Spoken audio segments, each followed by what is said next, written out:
అదే చెన్నై ఎప్పుడో ఓడిపోవడం చూసినారా మీరు? అది కూడా ఆర్సీబీ పైన. కప్ నమ్దే.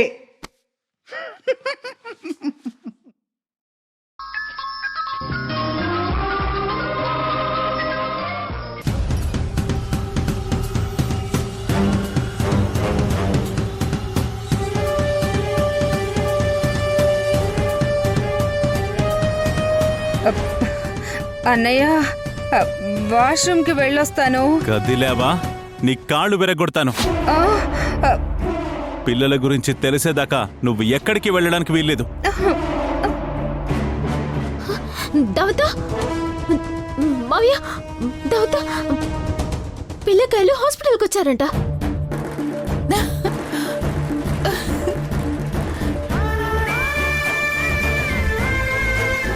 నిజమా? నీకెలా తెలిసే? ఇదిగో ఇప్పుడు నాకు యశబ్బి ఫోన్ చేసి చెప్పుంటాడు.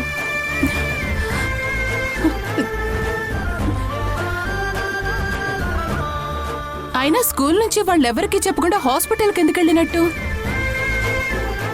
దాము, అను వాళ్ళ నాన్నకి ఆపరేషన్ జరుగుతోంది కదా, అందుకే చూడ్డానికి వెళ్ళుంటారు.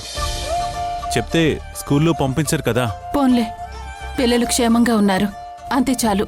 మావయ్య, పిల్లకాయలు కనిపించకుండా పోవటానికి మాకు ఏ సంబంధం లేదని ఇప్పటికైనా తెలుసుకున్నారా? అన్నయ్య ఇప్పుడు వెళ్ళొచ్చా? వెళ్ళు. పిల్లకాయల విషయంలో నేను ప్రతి క్షణం ఎంత జాగ్రత్తగా ఉంటున్నానో మీకు తెలీదు. వాళ్ళ దృష్టిలో నేను ఒక మంచి అమ్మగా ఉండాలనేదే నా ప్రయత్నం అంతా. సింధు ఎక్కడ పిల్లకాయలకి దగ్గరైపోతుందో అని మా అమ్మ కిడ్నాప్ డ్రామా ఆడి అది సింధుని చేసిందన్నట్టుగా చేసి సింధుని ఇంట్లో నుంచి వెళ్ళగొట్టాలన్నదే మా అమ్మ ప్లాన్ బావా. అంతే తప్ప ఇంక ఏ చెడు ఉద్దేశం లేదు మావా. సిగ్గులేదా మాట చెప్పడానికి? మీ అమ్మ చేసిన తప్పుకి సింధుని బలి చేయాలని చూస్తారా? అరే, అందులో తప్పే ఉంది చంద్ర. దాన్ని ఇక్కడ లేకుండా చేయటానికి వాళ్ళు ప్రయత్నం చేశారు, అంతే. దాము, నువ్వు వీళ్ళనిలా వెనకేసుకురాబట్టే ఇంట్లో ఇన్ని అనర్థాలు జరుగుతున్నాయి. అసలు సింధు గురించి మీకెందుకు? నిన్ను పిల్లలకు అమ్మగా నటించమని తీసుకొస్తే ఇవన్నీ చేయాల్సిన అవసరం నీకెందుకు? ఎందుకంటే నేను మీ అబ్బాయిని ప్రేమిస్తూ ఉంటాను. అందుకే నిజాయితీతో అమ్మగా పిల్లకాయలకి దగ్గరై యశ్ మనసు కలుసుకోవాలని ప్రయత్నిస్తూ ఉంటాను.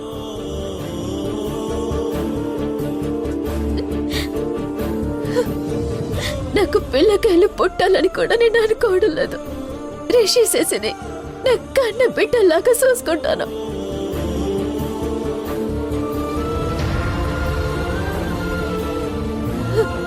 ఇప్పుడు చెప్తున్నాను చంద్రమావ, పిల్లకాయలకేమన్నా అయితే నేను తట్టుకోలేను. వాళ్ళని కంటికి రెప్పలా కాపాడుకునే బాధ్యత తల్లిగా నాదే.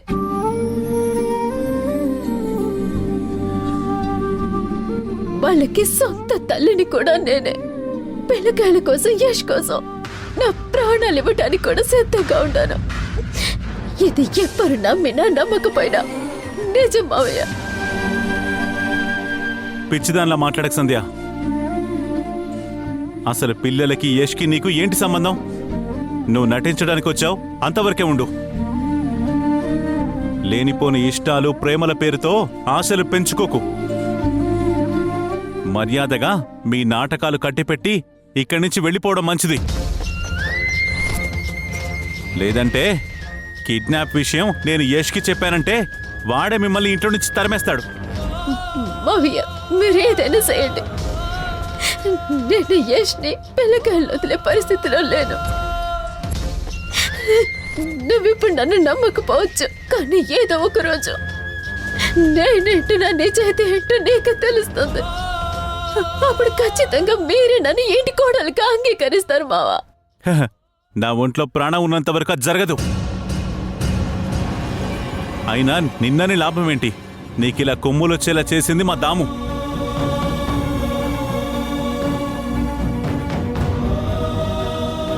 తనాననాలి.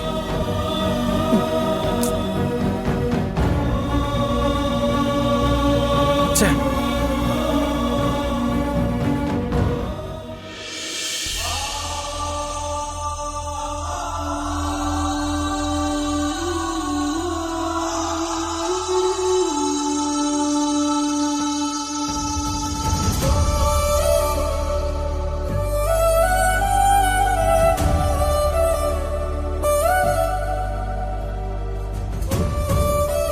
డాక్టర్ ఏమైంది?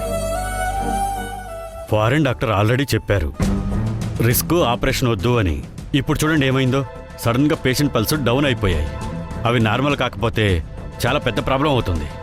వాట్సాప్ ఏం కాదు కదా? చెప్పలేం, కష్టమే.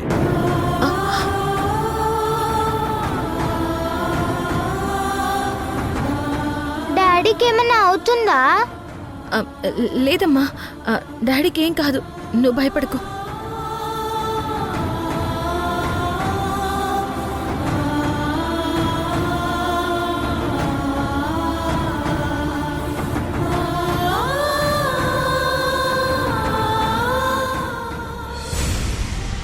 నీ మూర్ఖత్వం నీదే. నేను చెప్పిన మాట అస్సలు లెక్కే చేయవు నువ్వు. రిస్క్తో కూడిన ఆపరేషన్ వద్దు అని చెప్పాను, వినలేదు నువ్వు. మనోధైర్యం ఆత్మబలం అన్నావు. ఇప్పుడేమైంది? వాత్సో ప్రాణాలు రిస్క్లో ఉన్నాయి. అయినా ఒక మనిషి ప్రాణం విలువ, ప్రేమ విలువ నీకేం తెలుసు?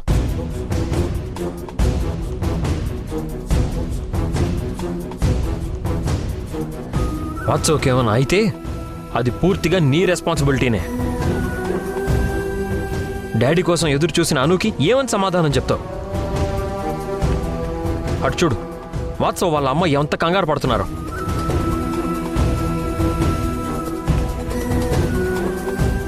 తన కొడుకు ప్రమాదంలో ఉన్నాడని తెలిసి ఆ అమ్మ గుండె తల్లడిల్లిపోతుంది. ఎంతసేపటికి నీ మాటే చెల్లాలి, నువ్వనుకున్నదే జరగాలి అంటావు. ఇప్పుడు నీకు ప్రశాంతంగా ఉందా? నాకు తెలుసు నువ్వెందుకు ఇలాంటి డెసిషన్ తీసుకున్నావో. ఇప్పుడు వాత్సో కంపెనీకి చైర్మన్గా ఉన్న నువ్వు వాత్సోకి ఏమన్నా జరగరానిది జరిగితే కంపెనీకి నువ్వు ఓనర్ కావచ్చు. ఆ ప్లాన్ని మనసులో పెట్టుకునే కదా ఫారెన్ డాక్టర్తో నేను ఆపరేషన్ని నెక్స్ట్ ఇయర్కి పోస్ట్ పోన్ చేద్దామన్నా కూడా ఇప్పుడే చేయమని చెప్పావు.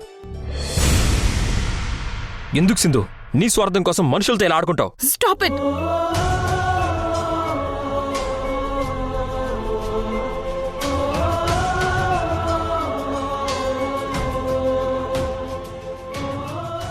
I say stop it. నేను కంపెనీకి ఓనర్ అవ్వాలన్న కోరిక లేదు. వాస్తవ్ గారి ప్రాణం పోవాలన్న ఆకాంక్ష కూడా లేదు. వాస్తవ్ గారు మామూలు మనిషి కావాలి, మళ్ళీ ఆయన నడవాలి, అనుతో వాళ్ళమ్మతో కలిసి హ్యాపీగా ఉండాలన్నదే నా ఆశ. అంతే తప్ప నువ్వు మాట్లాడినట్టుగా నాకెలాంటి తప్పుడు ఆలోచనలు లేవు. దయచేసి ఇంకోసారి ఇలా మాట్లాడితే బాగుండదు చెప్తున్నాను. ఓకే, మాట్లాడను, సైలెంట్గానే ఉంటాను. కానీ వాత్సో ప్రాణానికి ఏమన్నా ప్రాబ్లం వచ్చిందో అప్పుడు నేనేంటో నా ఫైర్ ఏంటో చూస్తావు.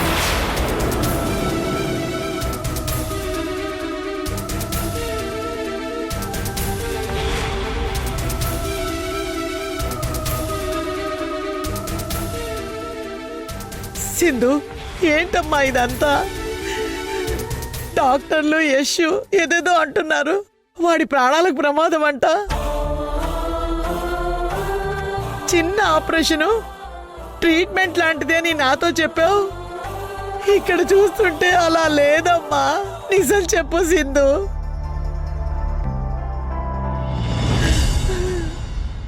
లోపలికి తీసుకెళ్ళి డాక్టర్స్ నీతో ఏం మాట్లాడారు? ఈ ఆపరేషన్ ప్రమాదంతో కూడుకుందా? ఇది రిస్కీ ఆపరేషనే.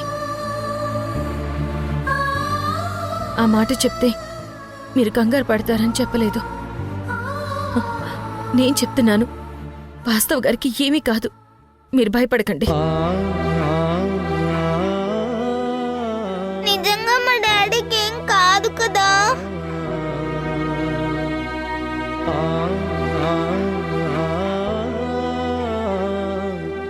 మళ్ళీ మా డాడీ మాతో పాటు నడుస్తారు కదా?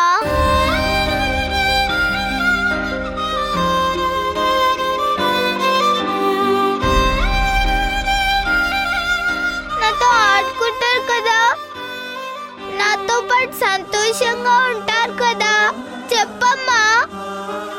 లేదమ్మా, డాడీకి ఏం కాదు, నువ్వు భయపడకు.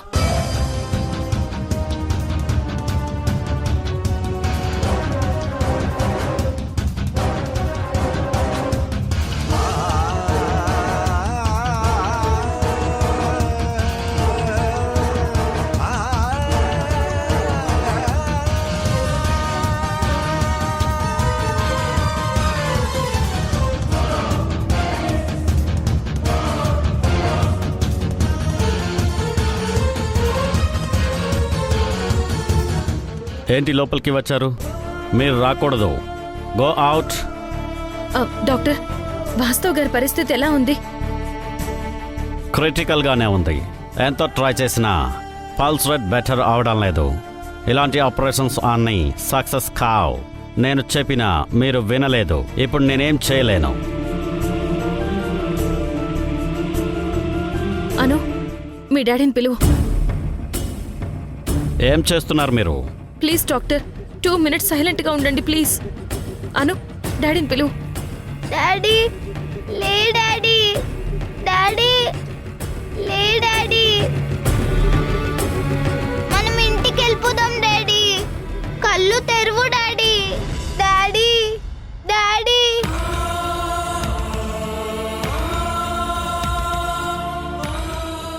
నాన్న,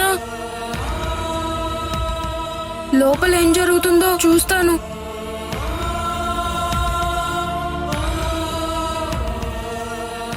డాడీ ఇంటికి వెళ్దాం డాడీ. లే డాడీ. అను, గట్టిగా పిలువు. డాడీ నాకు నువ్వు తప్ప ఎవరున్నారు డాడీ? అను, గట్టిగా. Daddy Sindhu, what are you doing? Please doctor. Anu, నువ్వు పిలువు. డాడీ లే, డాడీ లే, డాడీ తాయారుకి నేను తీసుకొస్తా అని చెప్పా. లే డాడీ.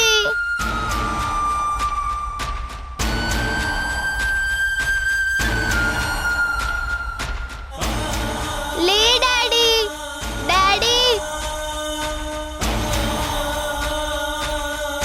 లే. డాడీ డాడీ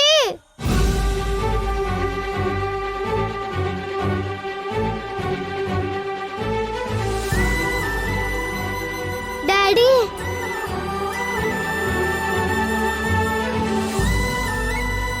డాడీ లే, డాడీ. సింధు ప్లీజ్, మీరు బయట వెయిట్ చేయండి. Now he is okay.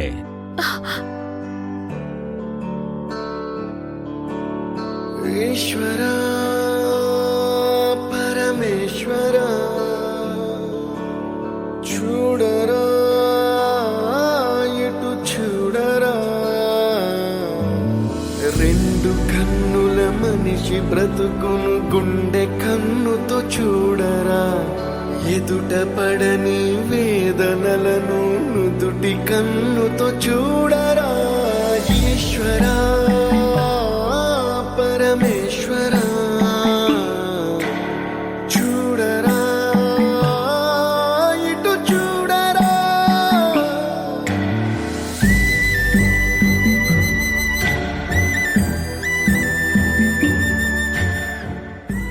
Doctor, operation success.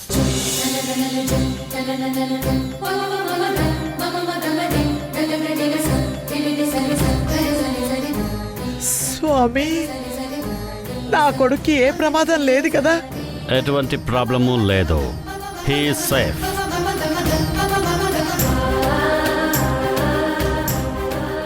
భగవంతుడా, నన్ను క్షమించు సింధు.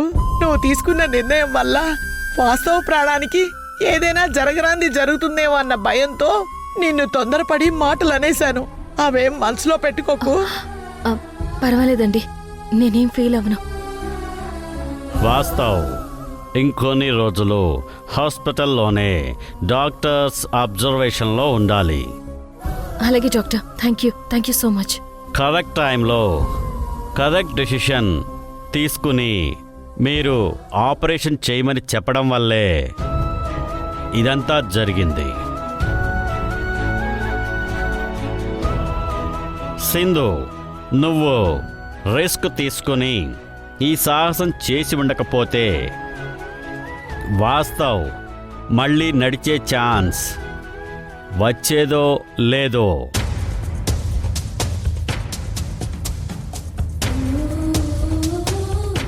సో ఈ క్రెడిట్ అంతా కూడా నీదే.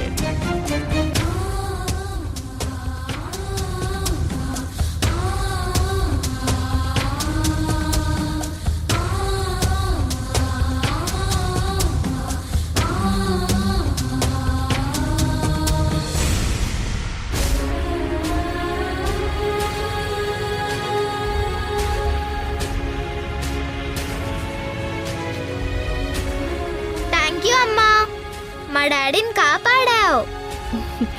ఇందులో నేను చేసింది ఏం లేదను. మీ డాడీ ఆత్మస్థైర్యమే తనని కాపాడింది.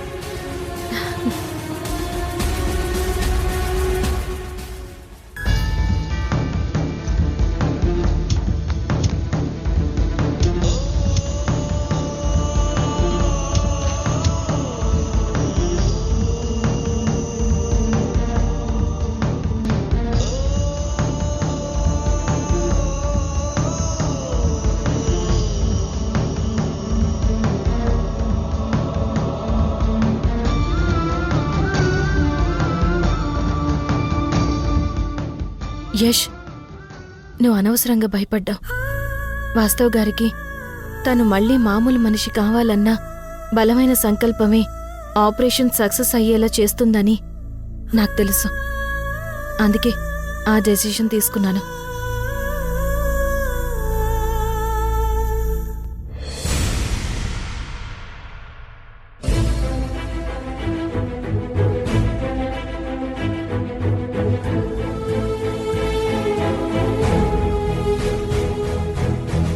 అమ్మే, ఎందుకు అలా బాధపడతా ఉండవు? మీ మామయ్య మాటలేం పట్టించుకోకు. అసలు నేనేం తప్పు చేసుండానమ్మే, ఎందుకు నాకే ఇట్ట జరుగుతుండది? అమ్మే, నేను నటించడం లేదు కదా, నిజాయితీగానే జీవిస్తున్నానని ఎంత చెప్పినా చంద్రమామ అర్థం చేసుకోడేందమ్మే. కేవలం కన్న తల్లే పిల్లకాయల్ని ప్రేమించాలా? కట్టుకున్న పిల్ల మొక్కతే యష్ని ఇష్టపడాలా? అరే, నేను నిజంగానే యష్ హ్యాపీని ఇష్టపడతా ఉంటానమ్మే. పిల్లకాయల్ని కూడా అమ్మగా ప్రేమిస్తుంటాను అంటే ఎందుకమ్మి నమ్మడం లేదు వీళ్ళు? వాళ్లే కాదే, నేను నమ్మటం లేదు నిన్ను. కన్న తల్లిని నాకే నమ్మకం కలగనప్పుడు వాళ్ళు నమ్మకపోవడంలో పెద్ద విచిత్రం ఏముంది? ఏందమ్మి నువ్వు అంటుండది? నువ్వు కూడా నా నిజాయితీని శంకిస్తా ఉండవా? అవునే, సొంత తల్లిదండ్రులే పిల్లల్ని సరిగ్గా పట్టించుకొని రోజులే ఇవి. అట్లాంటిది ఏ రక్త సంబంధం లేని పరాయి మనిషివి నువ్వు పిల్లల్ని కన్న తల్లిలా చూసుకుంటున్నానని చెప్తే ఎట్ట నమ్మకం కుదురుతుంది చెప్పు? డబ్బు కోసం నటించడానికి ఒప్పుకున్న నువ్వు ఇప్పుడు యష్ని ప్రేమిస్తా ఉండవంటే ఎలా అమ్మి నిజం అనుకుంటారు? వాళ్ళని నమ్మించడానికి నువ్వే ఏదో చెయ్యాలమ్మే. అలాంటి అవకాశం తప్పకుండా దేవుడు నాకు ఇస్తాడన్న నమ్మకం ఉండదమ్మే.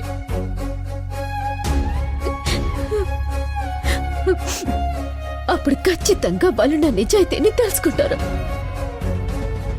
కానీ అమ్మి, ఏ లోపే మావ యష్కి ఆ కిడ్నాప్ విషయం చెప్పితే ఏంటి పరిస్థితి?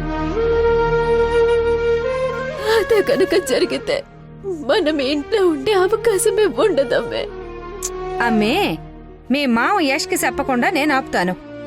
ముందు ఈ విషయాలన్నీ మర్చిపోయి హాస్పిటల్కెళ్ళి పిల్లకాయల్ని తీసుకురా పో అమ్మే, వెళ్ళు. అట్నే అమ్మే.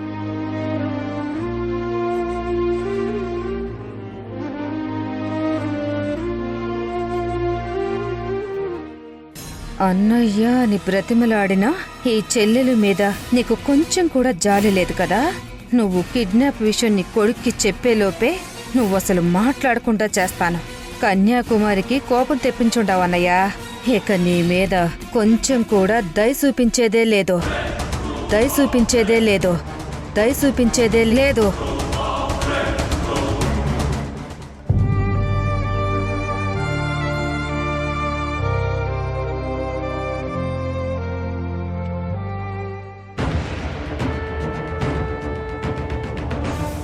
అమ్మి ఇక్కడ వాస్తవ్ అనే పేషెంట్ కి ఆపరేషన్ జరుగుతా ఉండదు కదా? అవును మేడం. ఆపరేషన్ థియేటర్ ఎక్కడా? స్ట్రైట్ గా వెళ్ళి లెఫ్ట్ తీసుకోండి. అట్నా, సరే.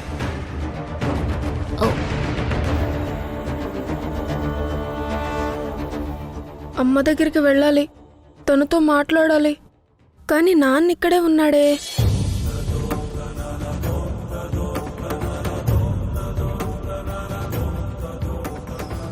భగవంతుడా, నేను కోరుకున్నట్టు వాస్తవ్ గారి ప్రాణాలకి ఎలాంటి ప్రమాదం జరగకుండా ఆపరేషన్ సక్సెస్ చేసావు.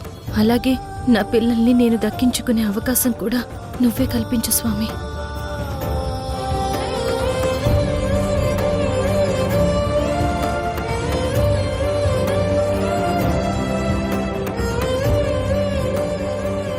డాడీ, ఏంటి శశి? వాష్రూమ్కి వెళ్ళాలి, అర్జెంట్. సరే వెళదాం పద.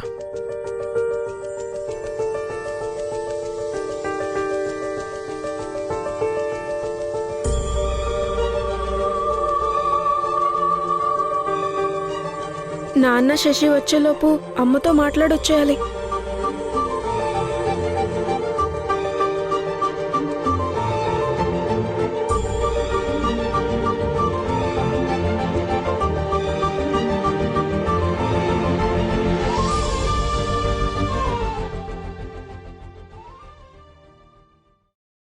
అమ్మా,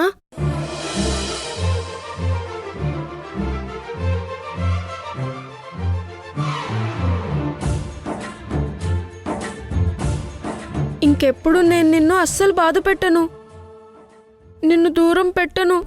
ఇన్నాళ్ళ దూరం గుండెల్లో గాయం అయ్యింది బంధం ఉప్పొంగే సంద్రం. ఈ అమ్మితో నీకెంది రిషి?